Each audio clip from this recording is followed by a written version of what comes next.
13 Investigates has discovered that thousands of violent criminals in Indiana are being released from prison decades early. Some say released too soon. Our senior investigative reporter, Bob Siegel, is about to show you how it happens and why rapists, child molesters, even murderers are back on the street much sooner than expected. It's me. It's a lot harder to do than I thought it would be. Kate Comisty did something remarkable. In 2004, she started making a video diary. You would not believe what happened. Day after day, the 24-year-old documented her life. I'm making my Mother's Day card. This beloved high school English teacher documented everything. And just a few months later, I'll talk to you probably real soon. Bye! The videos suddenly stopped. Kate was killed instantly, hit head-on by another driver. That driver, Brian Gouldy, a habitual criminal with a long rap sheet for robbery and drugs. At the time he crashed into Kate, he was high on heroin and cocaine. His punishment, 20 years in prison. He killed my daughter. Little consolation for Kate's parents. I have a hard time going day to day without my daughter. She was that magical. She was that wonderful a human being. And now, 13 Investigates just learned something even Kate's parents didn't know. Brian Gouldy is now back on the street. Give me a break. Despite an original prison sentence of 20 years, Gouldy served just 6.5. He was released from prison more than a year ago. And the case is not unusual. Every year, more than 18,000 convicted criminals are released from Indiana state prisons. Nearly all of them will serve only a fraction of their original sentence. How do they do it? Well, for most inmates, their sentence is automatically cut in half. It's known as good time credit.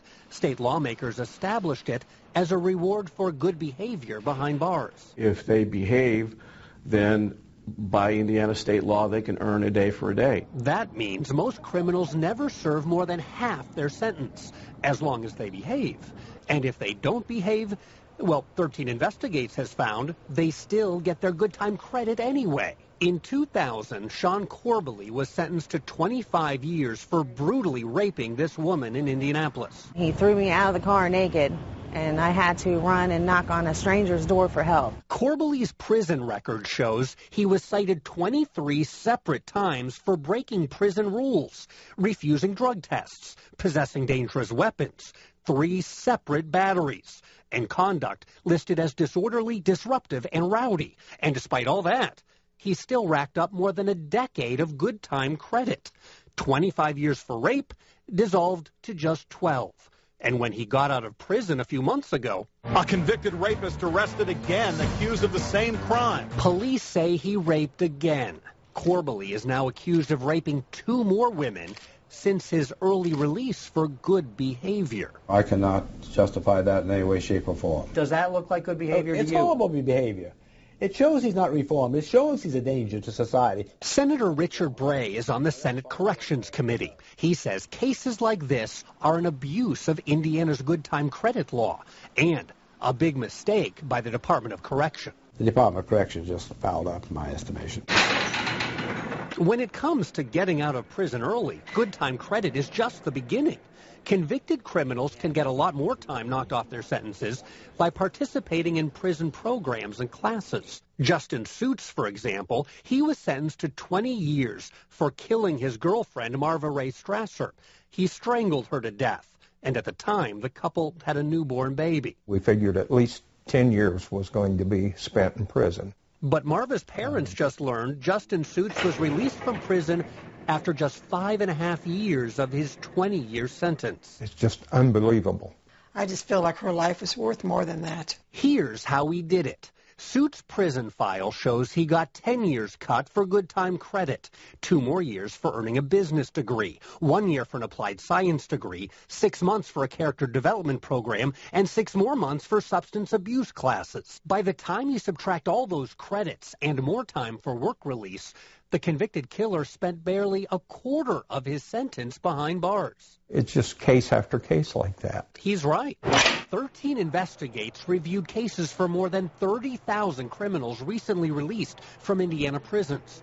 And we found thousands of batterers, molesters, and murderers whose sentences were slashed. I would like to see good time for violent prisoners stopped. It's a travesty to be able to kill someone and walk away in 5.5 years. The reality is the Indiana Department of Correction offers dozens of programs that offer inmates time off their sentences.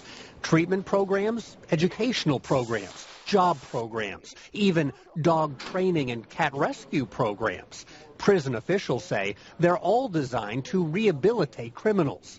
Criminals like Marty Walters. One foolish decision changed my life forever. Marty pled guilty to murder in 1993. Since then, he's been very busy.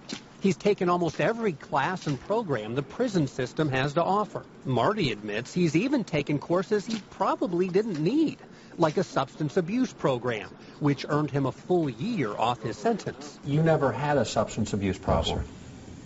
No, sir. But still, though, you don't ever want to have one. As a result of his classwork and good behavior, this model inmate is scheduled for release next spring, slashing nearly 30 years off his 48-year sentence. You were convicted of murder. Yes, sir.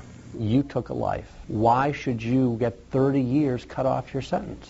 While I've been here, I tried to better myself at every turn. I've done everything that I can. Do you think these programs help? I really do. But victims' families are skeptical because they've seen criminals released early only to commit another crime. I don't think there's any question that those programs didn't work. And after seeing cases like these, even some lawmakers are now wondering if letting inmates out early for so many programs is a good idea. They have become excessive. They're just a way to get out early. Are inmates gaming the system? Yes, absolutely, and they have. Marva didn't get any good time. She didn't get any time off. She was sentenced to eternity. My fear is for other parents and their children. I'm afraid that it's going to happen again. No one is suggesting good time credit be eliminated altogether, but some powerful state lawmakers say it's time to rein in these programs and place stricter limits on just how much credit prisoners can earn. In fact, they're meeting to discuss it tomorrow, and after seeing what we discovered, they're demanding change. We'll be at those meetings, and we'll let you know what they decide. I'm Bob Siegel, Channel 13, Eyewitness News. And victims' families are also taking action on this issue. They've started a petition urging Indiana lawmakers to keep the most violent offenders in prison longer. You can find a link to that at WTHR.com.